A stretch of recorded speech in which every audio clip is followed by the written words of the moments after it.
오늘 본문인 시편 77편에서 우리는 이 시편의 기자가 여러 번 이런 고백을 하고 있어요.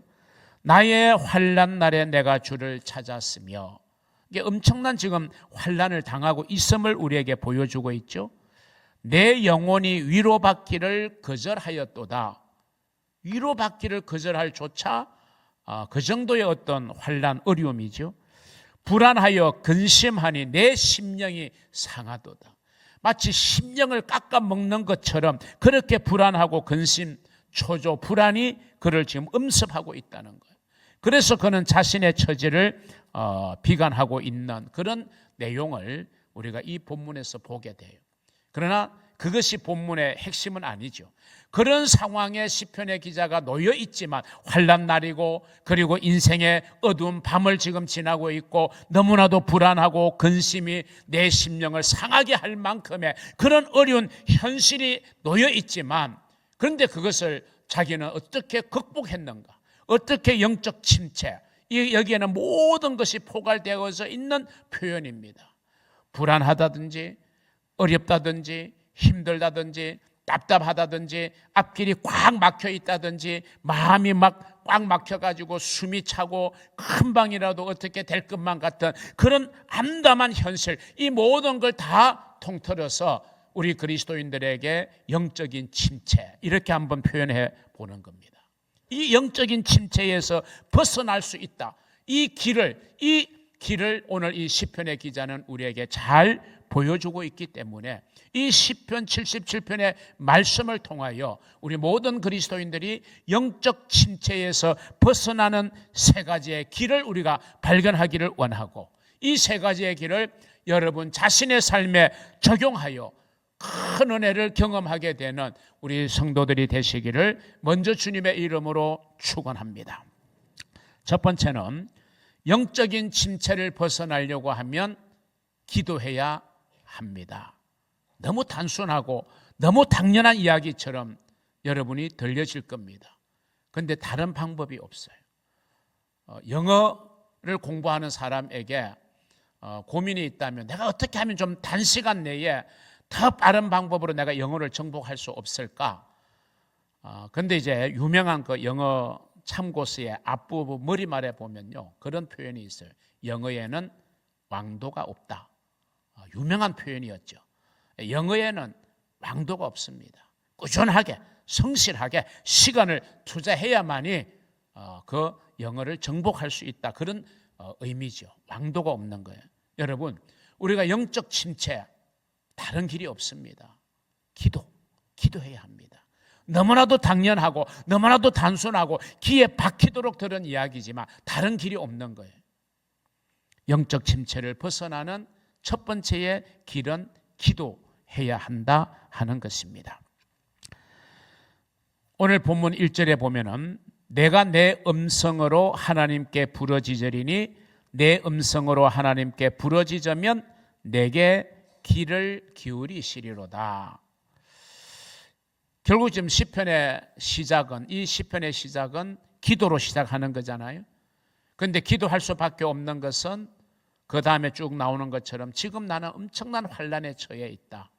그리고 그걸 은유적으로 나는 지금 인생의 밤을 걸어가고 있다. 밤이라는 게 뭐예요? 어둠이 딱 오면요, 모든 사물이 깜깜해지잖아요. 분별이 안 되잖아요. 길이 보이지 않아요. 그런데 그래서 밤이 올 때 필요한 게 뭐예요? 한 줄기의 빛이에요. 그래서 빛이 비추면 사물도 분별할 수 있고 보이지 않던 길도 보여지는 거예요. 여러분, 내 인생의 밤 누구에게나 올 수 있는 거예요. 너무 답답하고 막막하고 어떻게 이 문제를 헤쳐나가야 할지 알 길이 없는 마치 칠흑 같은 어둠이 이 땅을 덮고 있는 것과 같은 내 인생의 밤, 누구든지 지금까지 겪어왔고 어쩌면 지금도 겪고 있는 분이 계실지 모르고 앞으로 내 인생의 여정 속에 또 어떤 종류의 인생의 밤이 내게 찾아올지 모르는 겁니다. 그 어둠이 왔을 때 뭐가 필요합니까? 빛이 필요한 거예요. 그 빛이 뭐냐? 여러분, 기도의 빛이라는 거예요. 기도해야 됩니다. 정말 하나님은 기도할 때 그때 기도하는 자를 위로해 주시는 거예요. 기도의 손을 들 때 그 손을 하나님이 붙잡아 주시는 줄로 믿으시기를 바랍니다. 우리의 기도는요, 하나님이 위로하시는 은혜의 통로가 된다는 사실을 기억하시기를 바랍니다. 기도하기가 힘들고 기도할 수 없을 것 같은 때에도 그래도 나는 기도하리라, 그래도 나는 기도하리라 결단하고 기도하는 여러분이 되시기를 주의 이름으로 축원합니다. 모세가 손을 들고 기도할 때 이스라엘이 이겼지만 피곤하여 손이 내려오면 다시 아말렉이 이스라엘을 이기게 되는 거예요. 그것을 높은 곳에서 바라보았던 모세, 내가 기도의 손을 내리지 말아야 되겠구나, 다시 말하면 기도를 쉬지 않아야 되겠구나. 그래서 손을 들고 기도할 때 아론과 훌이 양쪽에서 모세의 손을 받쳐줍니다. 피곤하여 손이 내려오는 것을 막아주는 거죠. 그래서 계속해서 기도했더니 마침내 이스라엘이 아말렉을 이겼다라고 하는 출애굽 과정 속에, 광야 생활 속에서 일어났던 한 사건처럼 기도의 손이 내려오는 것은 안 되는 것입니다. 2절에 보면 시편의 기자는 내 영혼이 위로받기를 거절했다. 지금 기도하고 있잖아요. 1절에서 기도하는 거예요. 그리고 인생의 밤에도 내 손을 내리지 아니하는데, 그런데 내 영혼이 위로받기를 거절했다. 아마 이 시편 77편에서 가장 순간적으로 이해하고 해석하기가 어려운 구절 중에 하나가 바로 이거예요. 왜 우리가 기도합니까? 하나님의 은혜를 받고 하나님의 위로를 받고 하나님의 도우심을 받기 위해서 기도하는데 왜 시편의 기자는 내 영혼이 위로받기를 거절하였다 이렇게 말하고 있을까요? 좀 아이러니한 생각이 들지 않으세요? 여러분, 우리가 이 본문을 정확하게 앞뒤로 잘 이해하다 보면요, 이 말이 무슨 말인지를 이해하게 돼요. 이 시편의 기자는 세상의 위로를 나는 기대하지 않겠다, 이겁니다. 우리가 세상의 위로도 필요하죠. 또 세상의 위로도 존재합니다. 그건 진짜 위로가 아닐 수 있어요. 그리고 그 위로는 일시적인 거예요. 그래서 진짜 위로는요, 위로의 근원 되시는 하나님의 위로를 받아야 되는 거예요. 오늘 이 시편의 기자는 순간적이고 일시적인 세상의 위로를 거절하고 나는 오직 하나님의 위로를 나는 기대하겠다, 이런 마음으로 지금 나는 위로받기를 거절했다, 이 말은 믿음의 고백인 거예요. 이 시편 기자의 고백이 저와 여러분의 고백이 되기를 바랍니다. 여러분, 기도하는 사람은요, 땅을 바라보고 기도하는 게 아니에요. 기도하는 사람은 하늘을 바라보고 기도하는 겁니다. 사람의 위로를 바라보고 기도하는 게 아니라 하나님의 위로를 바라보고 기도하는 것인 줄로 믿으시기를 바랍니다. 우리는 하나님의 손을 바라보고 기도할 때가 참 많아요. 하나님께서 뭔가 손에 뭔가를 지시고 내게 내려주시겠지. 그런데 더 성숙한 기도는요, 하나님의 얼굴을 바라보는 거예요. 하나님의 얼굴을 바라보면서 하나님, 내가 지금 힘들고 어렵지만 내가 이 상황 속에서도 하나님, 내가 하나님의 영광을 보기를 원합니다. 그리고 내가 하나님의 임재를 느끼기를 원합니다. 내가 하나님의 임재를 느낀다면 그것으로도 나는 충분합니다. 당장 이 아픔이, 이 문제가 내게서 떠나가지 않아도 하나님이 나와 함께 하신다는 이 하나님의 임재를 느끼기만 한다면 나는 비록 고난의 길도 걸어갈 수 있습니다. 이게 하나님의 얼굴을 바라보는 성숙한 자의 기도입니다. 하나님의 손, 하나님의 행하심만 바라보면서 그것이 내 생각대로 이루어지지 않으면 실망하고 좌절하고 기도를 포기하는 그런 기도가 아니라 하나님의 얼굴을 바라보는 기도입니다. 그게 하나님의 영광을 구하는 기도고 하나님의 임재를 구하는 기도입니다. 이 기도야말로 진짜 성숙한 기도예요.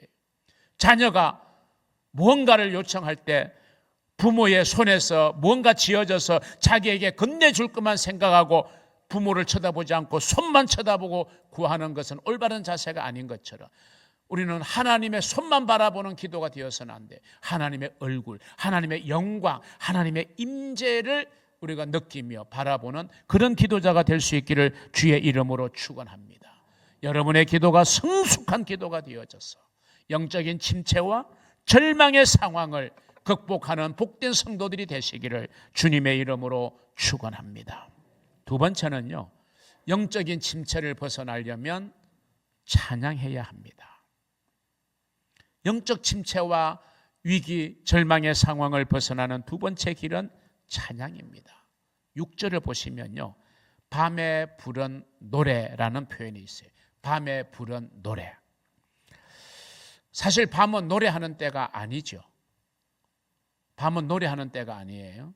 낮에는 뭐 집에서 피아노도 칠 수 있고 노래도 좀 부를 수 있어요. 왜? 낮에는 그 소리가 많이 감소되니까요. 여기저기서 다 활동하니까. 근데 조용한 밤이 되면 사실 우리가 노래를 부르고 뭐 연주를 하려면 방음 시설이 잘 되어 있거나 아니면 별도의 시설이 있는 곳을 찾아서 우리가 뭐 노래를 부르잖아요. 밤은 노래하는 때가 아니에요. 무슨 말이냐? 내 인생의 밤. 정말 힘들고 어려운데 너무너무 마음이 답답하고 너무너무 꽉 막혀 있는 것처럼 그런 절망적인 상황 속에 있을 때 사실 우리가 노래가 됩니까? 찬송이 나옵니까? 사실 인생의 밤은 노래할 수 있는 때는 아니에요. 상식적으로 보면 주로 뭐가 나오죠? 원망, 불평, 탄식, 짜증, 이런 것들이 인생의 밤에 그냥 자연 발생적으로 나올 수 있어요. 그런데 오늘 이 시편의 기자는 뭐라 그럽니까? 나는 밤중에도 노래하기를 쉬지 않았다. 밤에 부르는 노래. 여러분, 인생의 밤을 맞이할 때 기도하는 게 중요하고요, 인생의 밤을 맞이할 때도 여전히 하나님을 찬양하는 게 중요합니다. 이스라엘의 광야 생활의 실패의 이유는 불평이었습니다. 인생의 광야는 인생의 밤이었어요. 그들에게는 그것만 바라보니까 원망 불평을 했어요. 위대한 일을 행하신 하나님의 기적과 이적을 바라보지 못했어요. 오늘 그래서 이 시편의 기자는 하나님의 이적, 하나님의 기이한 일, 하나님이 행하신 일을 내가 기억하겠다, 그런 표현들이 무수하게 나오고 있잖아요. 왜? 그것이 우리가 이 위기를 벗어날 수 있는 좋은 길이기 때문에 그렇습니다. 우리가 찬양은 하고 싶을 때만 하는 게 아니에요. 찬양은 내가 부르고 싶은 마음이 들 때만 할 수 있는 게 아닙니다. 비록 내가 인생의 역경을 걸어가도 인생의 밤을 맞이하는 한밤중이라도 우리는 노래해야 되고 또 노래할 수 있습니다. 왜? 찬양에는 능력이 있기 때문에 그래요. 찬양에는 힘이 있기 때문에 그래요. 찬양은 풀어지게 하는 힘과 능력이 찬양 속에 있는 줄로 믿으시기를 바랍니다. 오늘 이 시편의 기자는 찬양을 통하여 자기 앞에 문제와 자신을 힘들게 하는 여러 가지의 일들을 떨쳐버리고 하나님만 바라보게 되는 도구가 바로 노래였습니다. 인생의 밤, 인생의 어떤 역경을 만나더라도 찬양하기를 우리는 쉬지 않아야 됩니다. 요즘 TV 프로그램에 음악 프로그램이 참 많은 것 같아요. 코로나를 거치면서 아무래도 이제 사람들이 안방에 자주 앉다 보니까 이제 노래 경연 대회를 뭐 방송에서 앞다투어 했고, 거기에서 이제 뭐 탑 7에 들었던 사람들 계속 출연시켜가면서 후속 프로그램을 이어가고 있잖아요. 그래서 음악 프로그램이 너무 다양하게 많습니다. 물론 음악 정말 우리의 삶에서 중요하죠. 음악이 없다면 얼마나 메마른 삶이겠어요. 여러분, 세상의 음악도요 정말 우리에게 일정 부분 힘을 주는 것 또한 사실입니다. 그냥 답답할 때 그냥 노래 한 곡 부르고 나면 좀 후련해지는 느낌도 들기도 하죠.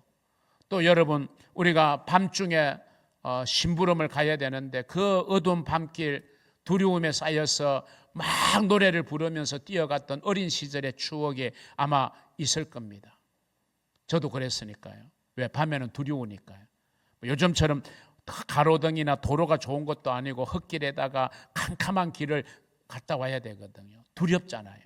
그러면 노래를 부르는 거예요. 왜? 두려움을 쫓아내는 거예요. 이렇게 세상 노래에도 일정 부분 힘이 있어요. 그건 분명해요. 그리고 세상 노래에도 보면 근정가요라고 해서 정말 찬송가 가사를 방불케 하는 그런 노래도 있어요.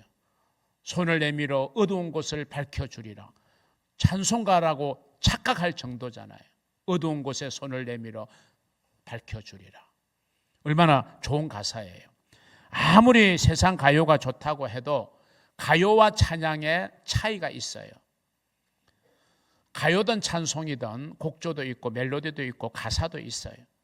또 세상 노래에도 좋은 가사들도 있어요. 그런데 아무리 그래도 차이가 있어요.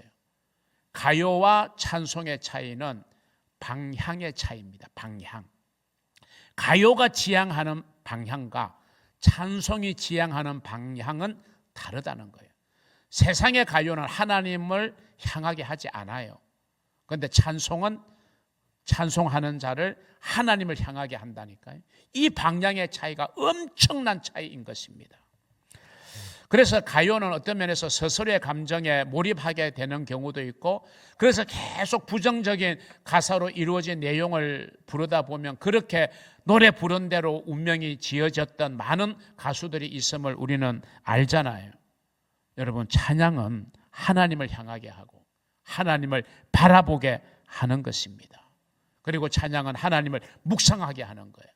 그래서 찬양 속에 하나님의 새 힘이 주어지게 되는 것입니다.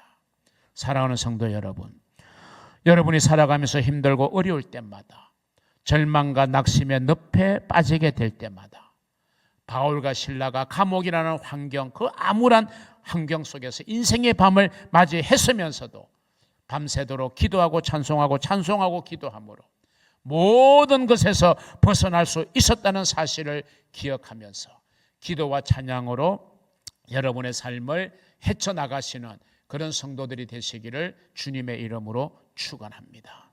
마지막 세 번째, 영적 침체를 벗어나려면 하나님을 묵상해야 합니다. 하나님을 묵상해야 돼요.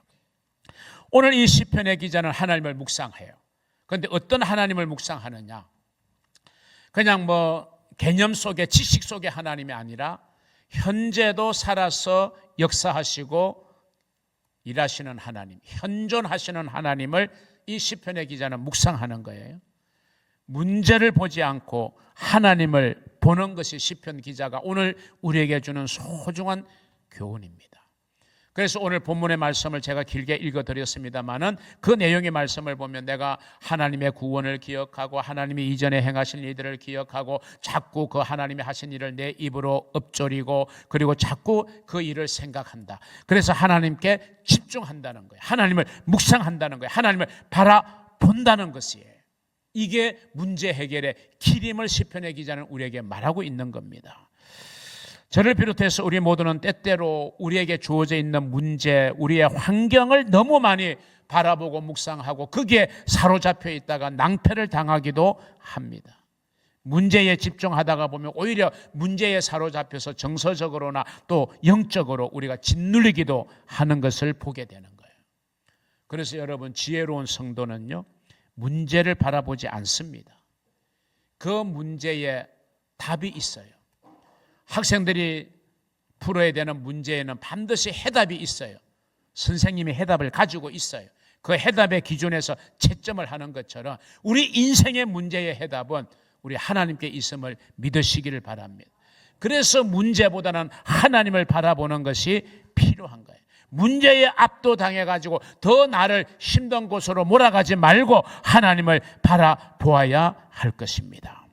오늘 본문 11절에서 기자는 이렇게 말합니다. 곧 여호와의 일들을 기억하며 주께서 옛적에 행하신 기이한 일을 기억한다. 이것이 여러분의 고백이 되기를 바랍니다. 하나님이 어떤 분인지를 깨달아요. 하나님은 어떤 한 지역에서만, 어느 한 사람에게만, 어느 한 부분에만 역사하고 다스리는 분이 아니라 그 모든 것을, 모든 지역, 모든 사람, 모든 문제를 초월하여 우주적인 하나님이심을 이 시편의 기자는 깨달았음을 우리에게 전해주고 있는 겁니다. 그렇습니다. 저와 여러분이 모시는, 섬기는, 믿는 하나님은요, 이 똑같은 시간대에, 이 시간대에 이곳에서도 역사할 수 있고 어느 곳이든지 간에 하나님은 그를 바라보고 그를 찾는 자에게 역사하실 수 있는 그런 절대자 하나님이심을 믿으시기를 바랍니다. 그 하나님이기 때문에 우리는 우리의 인생 전부를 그분에게 맡길 수 있다는 것입니다. 이 사실이 중요해요.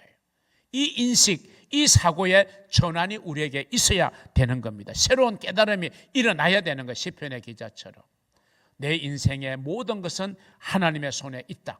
이 생각의 전환은요, 우리의 신앙을 새롭게 열어가는 출발점이 되는 거예요.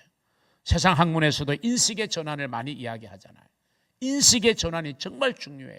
우리가 영적인 면에서 새로운 인식, 새로운 깨달음으로 내 마음과 신앙의 자세를 우리가 전환하면요, 놀라운 역사가 일어나는 거예요. 그래서 주께서 행하신 일을 기억하겠다 이렇게 말하면서 시편의 기자는 그 다음 구절에 쭉 보면요, 출애굽 때 하나님께서 이스라엘 백성들을 향하여 행하신 일들 가운데 홍해를 건너게 하신 일을 묘사하고 있어요. 그 묘사하고 있는 16절 이하의 말씀에 보면 이런 표현이 있어요. 주의 길이 바다에 있었고. 홍해 바다에 뭐가 있었다고요? 주의 길이. 우리는 바다를 바라보면요, 바다 가운데 길이 있다는 걸 우리는 생각 못합니다. 그리고 그 길을 우리는 만들어 갈 수도 없어요. 그런데 그 바다 가운데 우리는 깨달을 수 없지만, 우리는 찾을 수 없었지만, 그러나 주님께서는 바다 가운데 길이 있다는 것입니다. 그래서 밤새도록 하나님께서 바람을 역사해서 그 홍해 가운데 길을 내셨잖아요. 그래서 그 길을 이스라엘 백성들이 건넜잖아요. 진퇴양난의 상황 속에서도 우리를 구원하신 하나님을 묵상할 때 하나님은 길을 열어가시고 그 길을 걸어갈 수 있는 새 힘을 우리에게 주게 되는 겁니다. 이게 오늘 시편 기자의 고백입니다. 오늘 이 시간에도 살아서 역사하시는 하나님께서는 잠잠히 하나님을 바라보는 믿음의 백성들을 여전히 구원하실 줄로 믿으시기를 바랍니다. 믿음의 백성이 누구입니까? 눈앞에 출렁대는 시퍼런 바다, 우리 앞에 펼쳐진 가지가지의 어려운 환경들을 묵상하면서 두려워하고 좌절하고 낙심하고 원망하고 불평하는 사람이 믿음의 백성입니까? 아니면 전능하신 하나님을 묵상하고 그분의 능력으로 바다 사이에 내신 주의 길, 그 길을 주저하지 않고 걸어가는 사람이 믿음의 백성입니까? 주님이 길을 내셔도 그 길을 걷지 못하는 사람이 있을 수 있어요. 내가 길을 걸어가다가 다시 이 물벽이 무너지면 나는 물에 빠져 죽는다, 이 의심을 가지면요, 바다 가운데 주님이 길을 내어주셔도 그 길을 믿음으로 걷지 못할 수도 있어요. 주님이 정말 역사하시는 믿음의 사람은 주의 길을 바라보고 그 길을 믿음으로 한 발짝 한 발짝 내딛는 사람이 믿음의 백성이고, 그런 백성을 우리 주님이 역사하실 줄로 믿으시기를 바랍니다. 사랑하는 성도 여러분, 사실 저를 비롯해서 우리 모든 인생들은 너무 많이 문제를 바라봐요. 문제를 묵상합니다.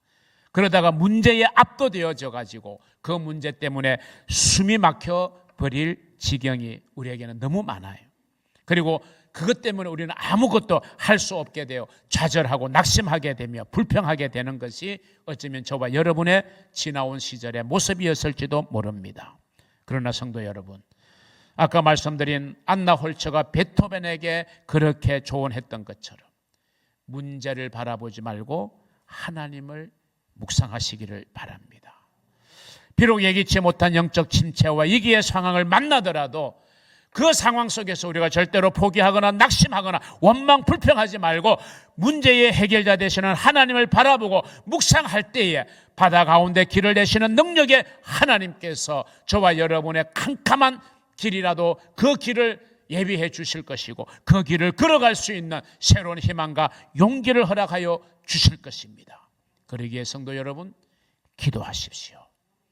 성도 여러분, 찬양하십시오. 성도 여러분, 하나님을 바라보고 묵상하시기를 바랍니다. 이 시간도 여전히 살아 역사하시는 하나님께서 여러분과 함께 하실 것입니다. 여러분들을 축복하실 것입니다. 여러분들을 승리하게 하실 것입니다.